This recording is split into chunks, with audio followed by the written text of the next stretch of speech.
People cannot trust anything that the Department of Homeland Security says.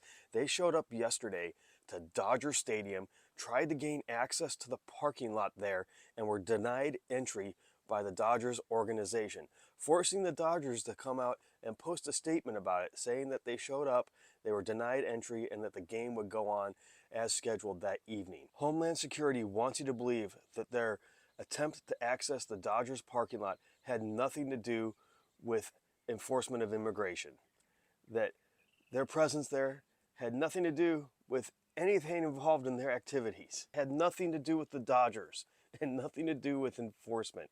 It has everything to do with the Dodgers.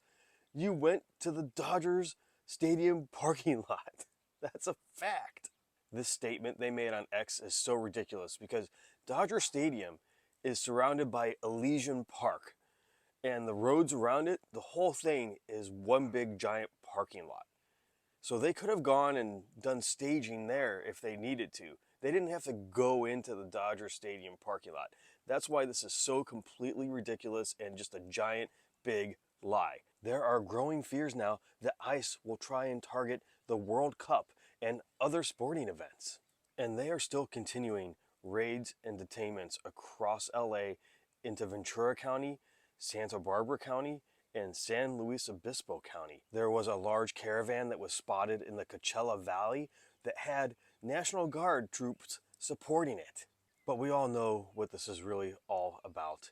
It's about Trump having control. He wants to make Gavin Newsom look bad because he's the top contender for the presidential race that will be coming up in a few years. And he wants to cause fear and anxiety amongst the community that does not support him, against a population that is vastly against his agenda. And he thinks the best chance for rioting must be in LA. He even called it a city of criminals. It's not a city of criminals, and he should look in the mirror with his 34 felony convictions. The only criminal that should be removed is the one sitting in the White House. And how much money is being spent on all of this to detain several hundred people, maybe a couple thousand? How much money are we spending for each single detainment?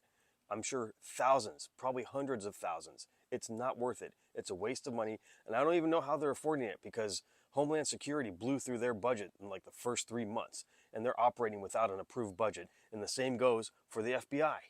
As always, let me know what you guys think about this. Comment, like, share, spread the word, and I'll see you back here for the 411.